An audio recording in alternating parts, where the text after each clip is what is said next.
The man with the duffel bag on his shoulder stood at the top of the dock ramp, and the guard blocking his path had no idea he was talking to the man who owned the biggest yacht in the marina. "Private marina, registered owners and guests only. Step back, please." It was a bright, still morning, the water flat and blue, the white hulls gleaming. A black man in shorts and a ballcap, walking toward the most expensive boats on the water. To Roy Tanner, who ran the gate, that could only mean one thing: someone who didn't belong, and he put his arm across the ramp like a toll gate. He was wrong. He was about to be more wrong than he'd been in 20 years on that dock, because the man he was blocking hadn't wandered in off the street. He owned the Superyacht at Slip 1, the biggest hull in the harbor. His name was on its registration, on the keycard in his pocket, and painted across its stern. Before we find out who the man they refused to let onto the docks really was, tell me in the comments where you're watching from today. Please leave a like, subscribe to the channel, and let's dive back into the story. His name was Desmond Kane, and he was 46, and the yacht at Slip 1 was named Miss Ruth, after his mother, who had raised him on a bus driver's paycheck and never once in her life set foot on a boat bigger than a rowboat at a state park. Desmond had built everything he had out of a single leased truck. He'd started a delivery business at 26 with that one truck and a hand-drawn logo, driving the routes himself, sleeping in the cab at rest stops to save the price of a motel, learning the whole trade one parcel at a time. There was a stretch in year one he never talked about at the sleek dinners people invited him to now. 3 months when the one truck was all he had and one late payment would have ended it. And he slept in the cab in a lot behind a diner to save the motel money, washing up in the diner's restroom before dawn so his customers would never smell the night on him. He'd kept a photograph taped to the dash, his mother in her bus uniform, and on the worst nights he'd looked at it and reminded himself that she had done harder things than this for smaller stakes, every single day, for 20 years, and had never let him see her quit. The contract that finally turned the corner came in year 2, a regional account that 3 bigger outfits had bid on, and Desmond had won it by doing the thing none of them would, driving the hardest route himself, overnight, in a snowstorm, because he had promised he would, and because his name was the only collateral he had. The client told him, years later, that they had given him the account precisely because he'd shown up in that storm when men with 10 trucks had called to reschedule. That was the whole business in one night. Show up. Keep the promise. Let the work be the argument. He was good at it in the way that people who cannot afford to fail are good at things. The one truck became 3. 3 became a depot. A depot became a fleet. And the fleet became a regional logistics network that Desmond still, some mornings, could not entirely believe he owned. 30 years of 18-hour days had turned a kid with a hand-drawn logo into one of the wealthiest men in the state. But you do not scrub the cab out of a man who slept in one. Desmond still woke before dawn. He still checked things himself. He still, by reflex, parked at the far end of any lot and walked. He had a story he rarely told because it embarrassed the people who heard it more than it embarrassed him.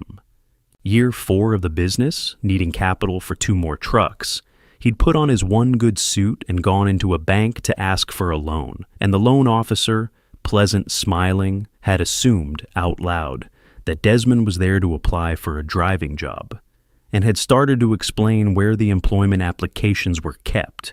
Desmond had corrected him.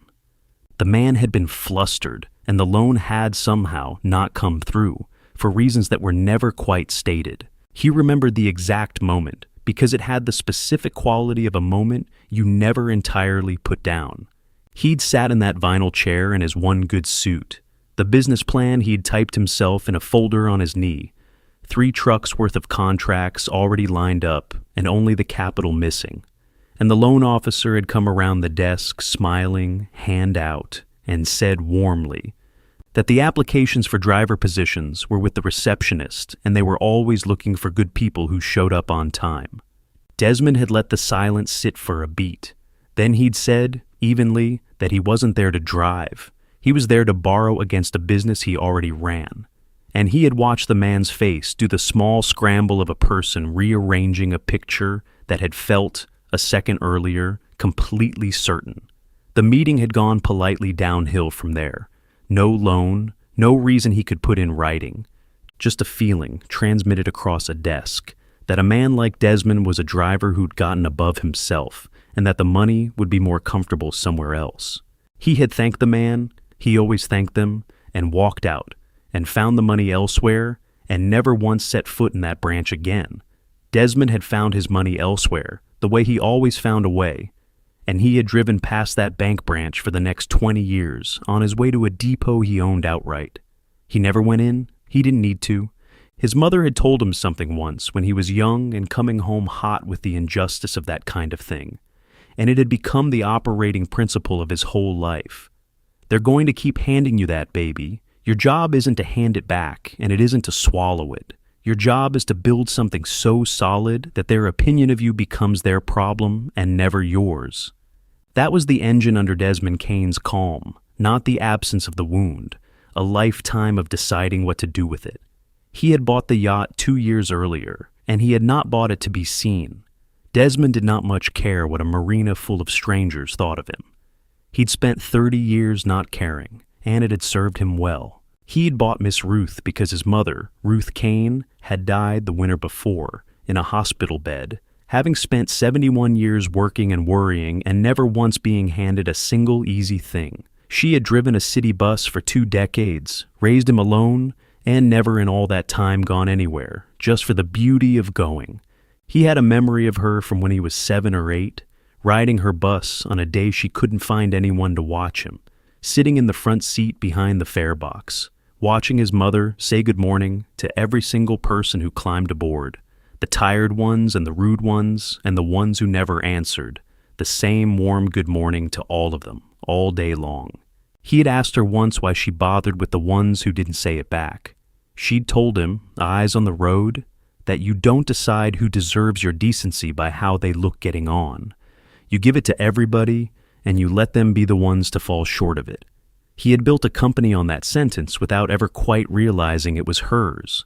And 30 years later, a man at a marina gate would look at Desmond getting on, so to speak, and decide by how he looked that he did not deserve the basic decency of a scanned card.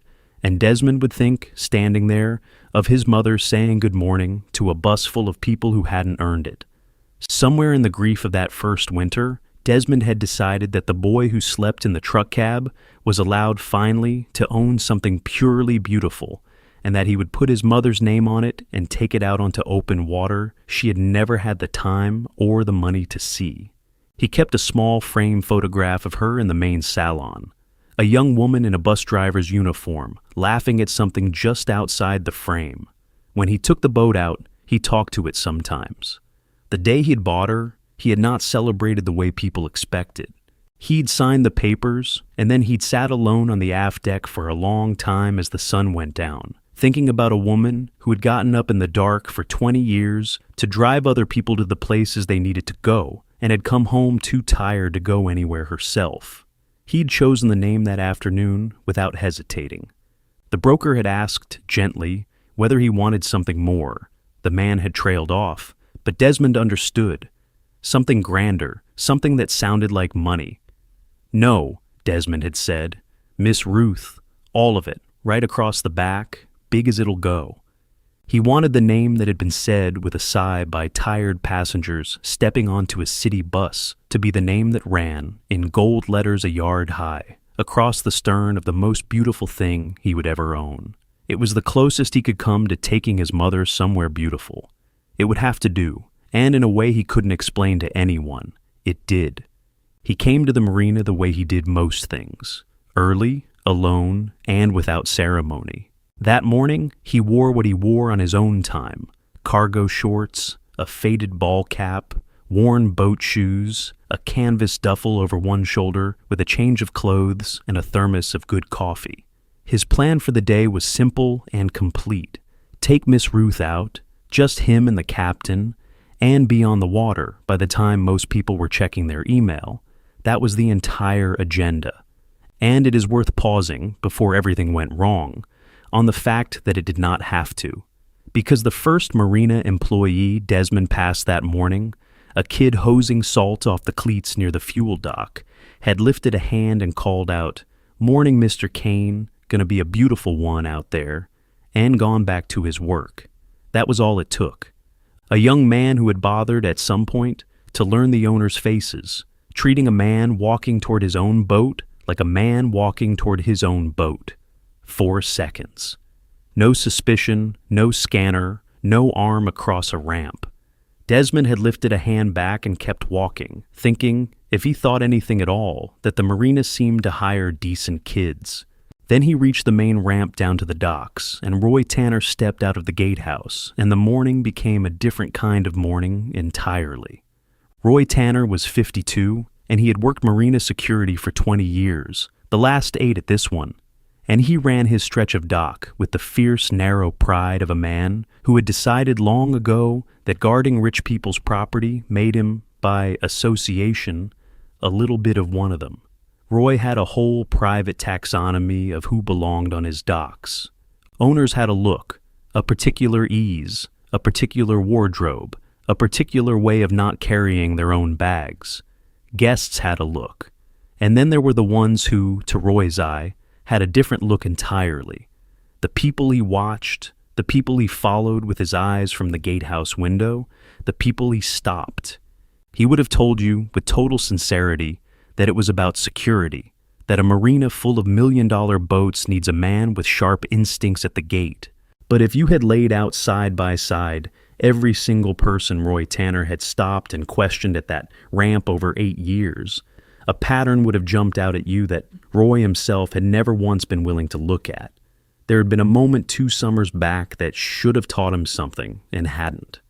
He'd stopped a well-dressed man walking toward the guest slips, certain he was a fraud of some kind, and held him at the gate a full 20 minutes demanding verification, and the man had turned out to be a yacht broker there to close the sale of a $2 million sport fisher, a sale that had nearly cracked apart over Roy's little performance at the ramp.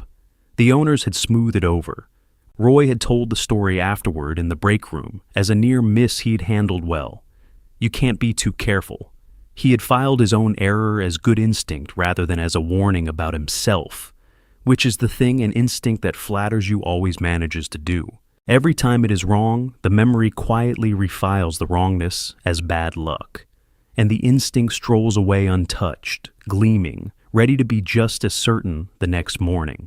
So when Roy looked up from the gatehouse that bright morning and saw a black man in cargo shorts and a ball cap, alone, a duffel over one shoulder, walking down toward the most expensive boats in the marina with the easy purpose of a man who knew exactly where he was going, Roy's whole system lit up at once. Not a guest. No guest had been called down. Not an owner, obviously. The thought never even reached the level of a thought. Somebody who had slipped through the lot and was headed for the docks to see what he could see, or take what he could take. Roy had stopped 100 people on exactly that feeling over the years, and been thanked for a few of them, and that was enough to keep the feeling holy. He came out of the gatehouse, squared himself up in the middle of the ramp, and put his arm across it like a toll gate, certain he was doing the single most important part of his job. He had never once in 20 years entertained the possibility that the instinct itself was the thing that did not belong on his dock. "Morning," Desmond said, easy, slowing as the arm came across the ramp. "I'm headed down to slip 1. "Slip 1. Roy almost smiled. "That's the Miss Ruth. That's the biggest boat in this marina, friend. You got business with her?" "I do." "What kind of business?" "The kind where I get on her and take her out." Desmond said it without heat, still easy, though something in him had already gone quietly alert, because he had been asked, "What's your business here?" in that exact register too many times in his life, and it had never once been a real question. Roy's arm didn't move. "See, here's the thing. I know the people who come and go from that boat, and I don't know you. So, how about you show me a registration or an owner's pass? And if you've got one, great. And if you don't, how about you turn yourself around and head back to the lot before this becomes a problem?" "I've got a pass right here." Desmond reached slowly into the pocket of his shorts, And he saw Roy tense as though he might be reaching for something else, and he filed that away too, and drew out a keycard, the Marina's own owner credential, coded that very morning to the Miss Ruth slip. He held it up. "This gets me through your gate and down that ramp. My slip's on it. Scan it." Roy did not take the card. That was the tell, the same tell that lives at the center of every one of these stories. He had a handheld scanner on his belt and a 4-second question standing right in front of him, and he would not use it because he had already decided what the answer was, and finding out otherwise would have cost him the certainty he liked better than the truth. "Anybody can have a card," he said. "Cards get lost. Cards get lifted off people. I'm not going to scan a card. I'm going to ask you one more time to leave a private facility, and if you don't, then it's trespassing, and then it's not my problem anymore. It's the sheriff's." And to prove the point, Roy unclipped the radio from his shoulder and called it in, loudly so it carried down the dock, reporting a subject refusing to leave the marina, requesting a unit to assist. He said, "We'll need someone out here twice." He clipped the radio back with the small, satisfied motion of a man who believes he has just ended an argument. "You just called the county on a man for standing at a ramp," Desmond said.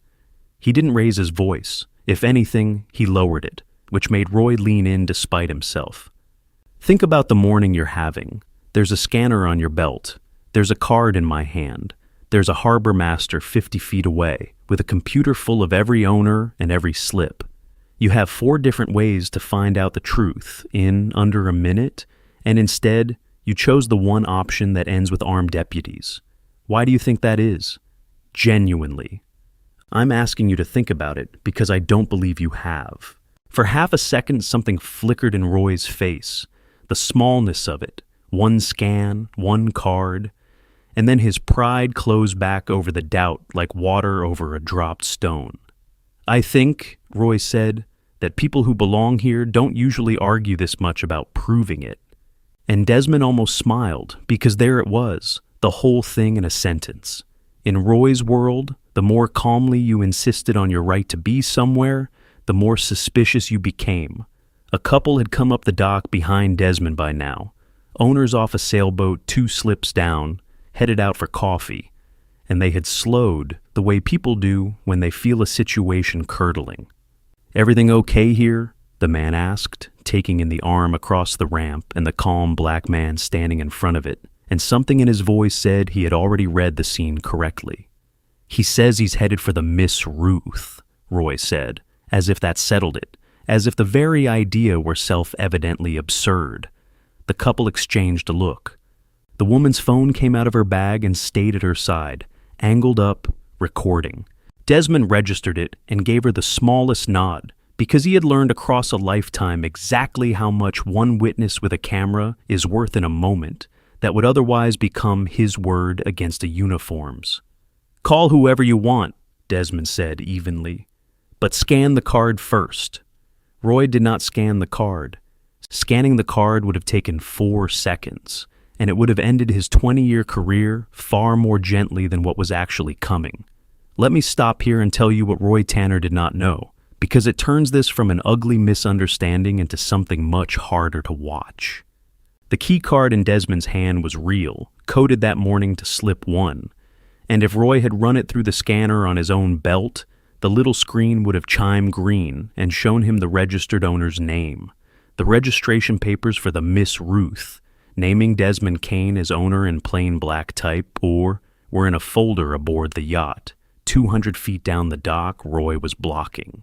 And Desmond's name was quite literally painted 3 feet high across the stern of the boat Roy was so proud of guarding, Miss Ruth, and beneath it the hailing port, and on every document below decks, the name Kane. At that very moment, on the flybridge of that yacht, a man named Captain Sorensen was drinking his coffee and glassing the ramp with a pair of binoculars, wondering why his employer, who had texted that he was on his way, was standing at the top of it in an argument with the gate guard instead of walking down. Every proof was within 200 feet. One of them was painted in letters a yard tall on the back of the boat, and Roy Tanner was radioing for a sheriff's deputy rather than walk down the dock and read it. Now, here is the part worth sitting with, because Desmond made a choice, on purpose, and it is the same choice the best people in these stories always seem to make. He had the keycard in his hand.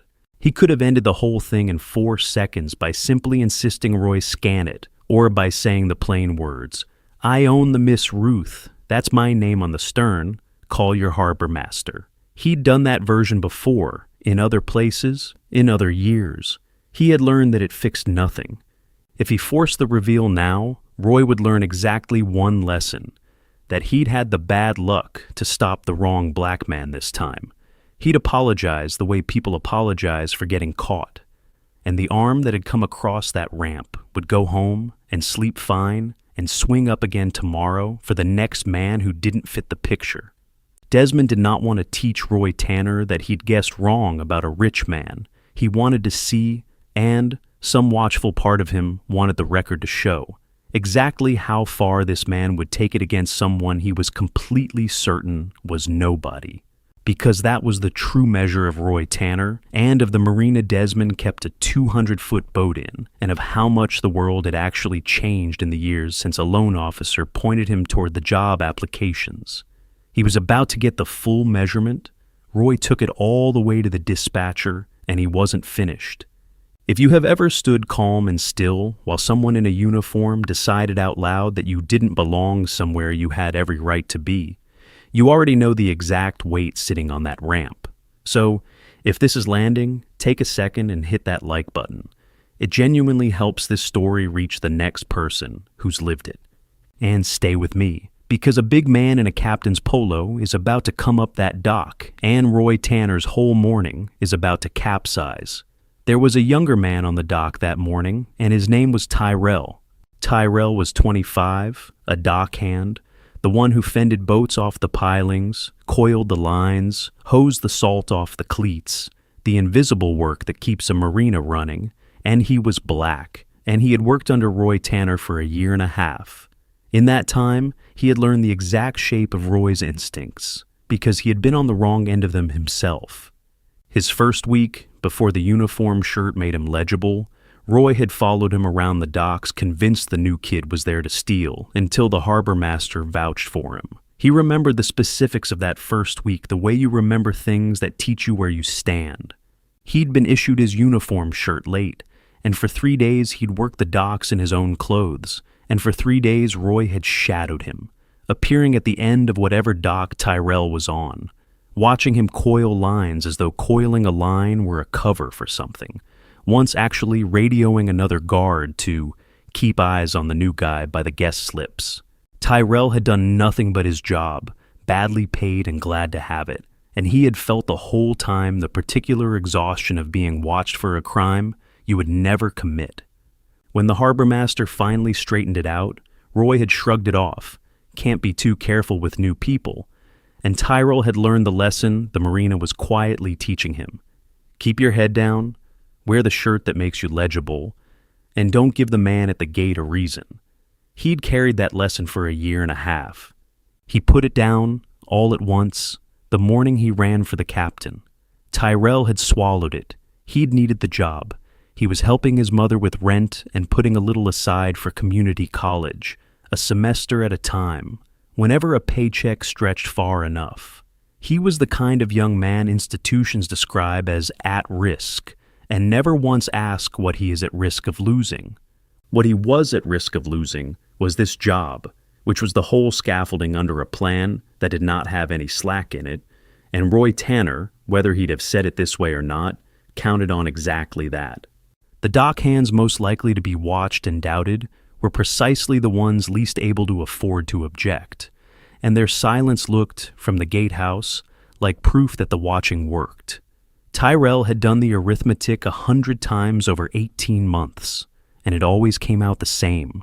Keep your head down, keep the check, keep the plan alive. Which is why what he did that morning, running down the dock, spending the one thing he could least afford to spend, was not a small thing, whatever he'd say about it later. And he'd learned the thing everyone in his position learns. Look busy, say nothing, keep your head down, keep your check. He was coiling a line 30 feet from the ramp when he heard Roy say the word trespassing into the radio, and he looked up and his stomach dropped, because he recognized the man at the top of the ramp. He'd seen Desmond Kane come and go a handful of times over 2 years.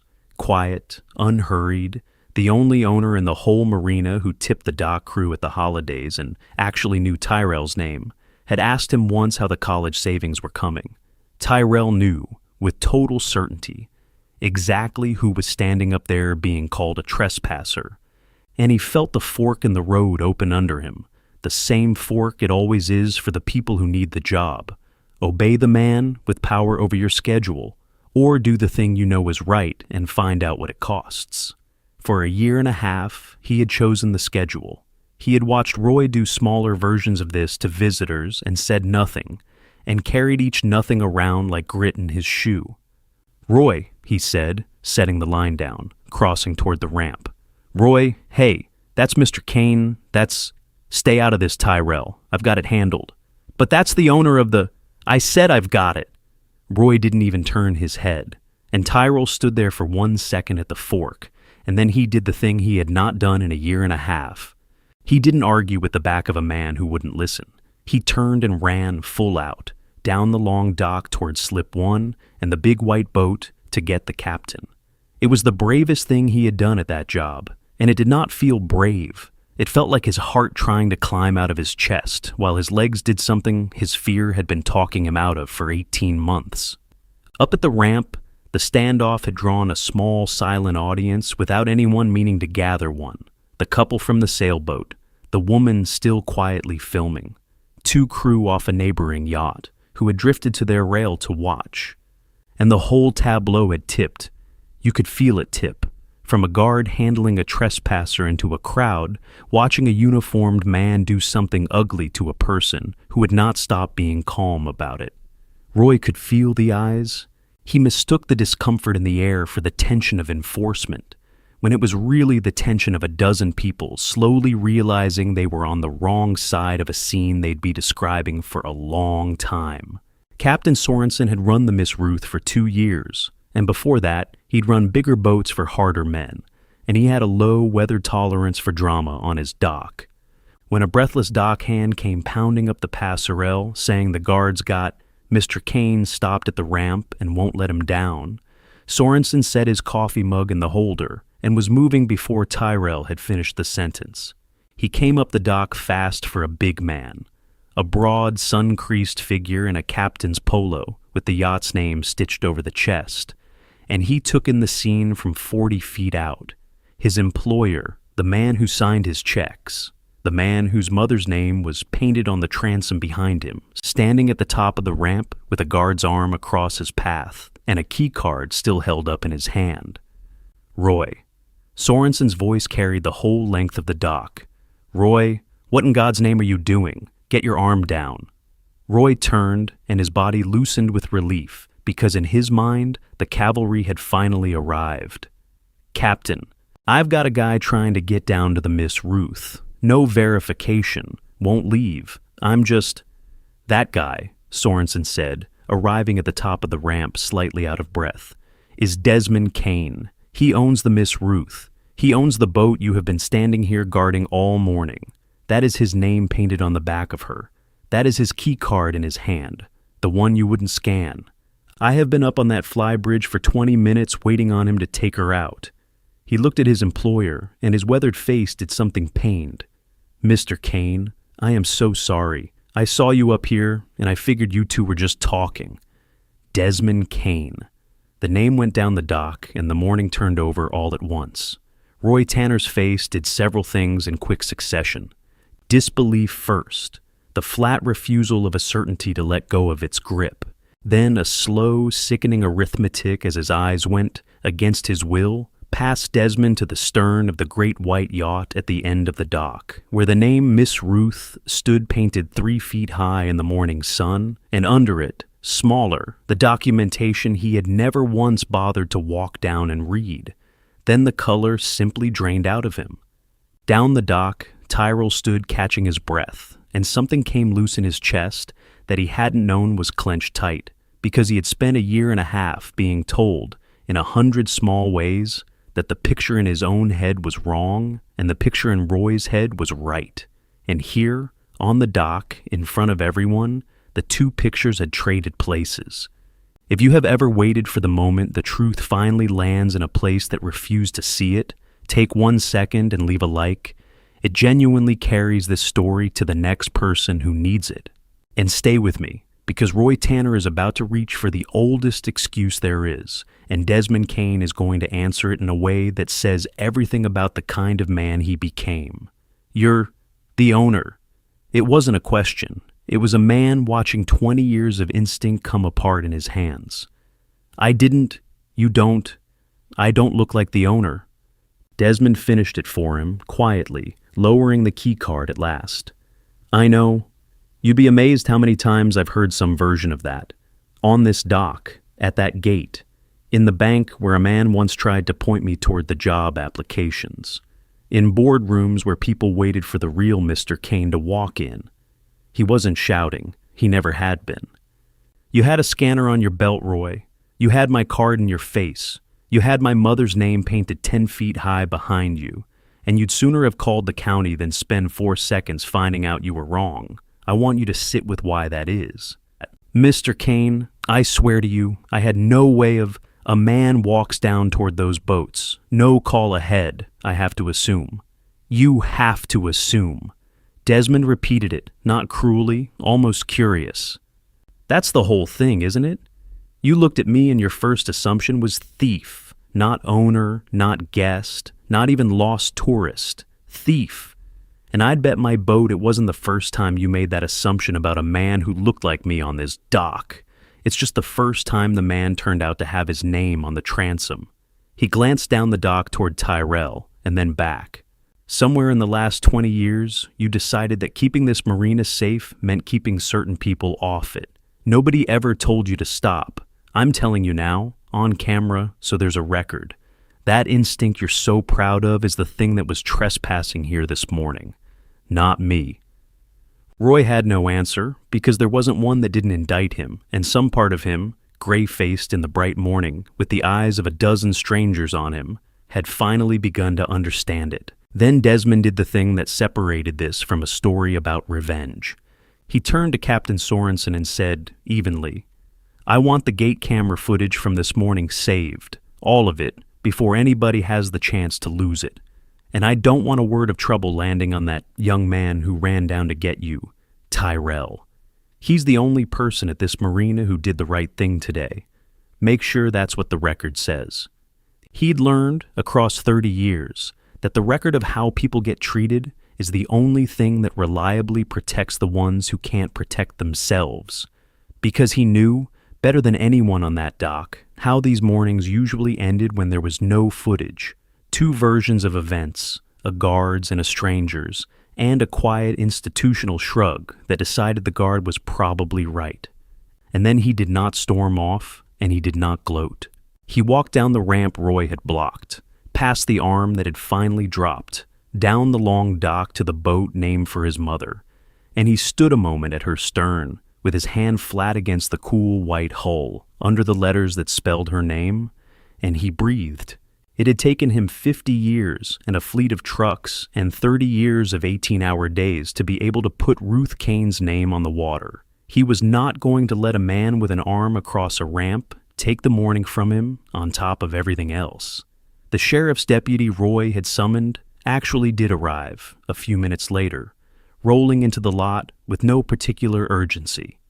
He walked down to the ramp, took in the scene, the guard gone gray, the captain, the big white yacht with the name Kane on every document the harbor master was already producing, and it took him about 30 seconds to understand exactly what he'd been called out for. He was, to his credit, decent about it. He apologized to Desmond directly, unprompted, said plainly that he was sorry he'd been dispatched at all, asked if Desmond wanted to make any kind of report, and made a point, before he left, of noting for his own log that the call had been unfounded.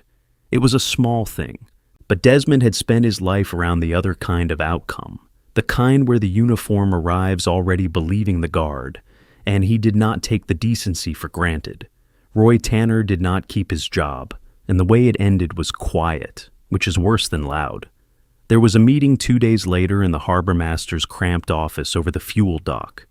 The harbor master, Roy, and the gate footage on a laptop screen. The harbor master played it without commentary and let it run. Roy watched himself step out of the gatehouse. He watched himself throw his arm across the ramp. He watched himself refuse a keycard he could have scanned in the time it took to refuse it, and radio the county on a man asking over and over in a level voice to be let onto his own boat. When it was over, Roy started in on the 20 years, the sharp instincts, the impossible position, the way anyone might have made the same call. And the harbor master said the only thing he said in that meeting, which was this: 20 years, Roy, and I never once had to tell you to scan a card before today. You scan everybody. You just didn't scan him, and we both know why, and now it's on the tape. There was nothing to answer that with, because it was exactly true, and the tape did not care about Roy's intentions. He was let go that week, not, the harbor master was careful to note in the file, for the embarrassment of stopping the Marina's wealthiest client, but for what the footage plainly showed he would have done to anyone who looked like that client and lacked his leverage. The footage did what footage does now. The woman from the sailboat had caught the whole thing, and within days a clip of a Marina guard refusing to let a black man onto the dock where his own 200-foot yacht was moored, his name painted right there on the stern, had traveled far past the harbor.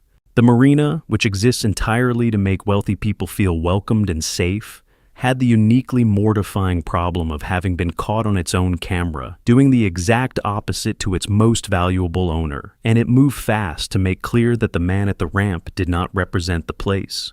Roy would not work another Marina gate. That is a real and heavy consequence, and I won't pretend it isn't. The Marina did more than remove him, though, and this is the part that mattered to Desmond. Stung and frightened by the clip, the ownership asked him, as the aggrieved party and, not incidentally, the client they least wanted to lose, what he'd want to see change. He could have asked for nothing. The easy thing, for a man that rich, is to accept the apology and move on. Instead, he sat down with the harbor master and helped rewrite the gate protocol itself. Every arrival scanned, no exceptions, so that verification stopped being a thing a guard chose to do for some people and skip for others. Every member of the dock crew given a plain, protected way to flag exactly the kind of stop Roy had made, without fearing for their schedule. It was unglamorous procedural work, a checklist, a reporting line, a training session. It was also the only kind of change that outlasts a news cycle, and Desmond knew it, because 30 years of running a company had taught him that culture is just the set of things a place does when no important client is watching. He could have done the loud thing instead. His lawyers, when they heard, were half hoping he'd let them go to war. The clip alone would have made a settlement easy, and a man that wealthy could have bought the Marina outright and closed it out of spite before lunch. He didn't. Not because he was a saint. He'd have told you plainly that Roy Tanner deserved every consequence he got. But Desmond had learned, across 30 years, that the loud victory and the lasting one are rarely the same thing, and that burning a place down mostly feels good to the person holding the match.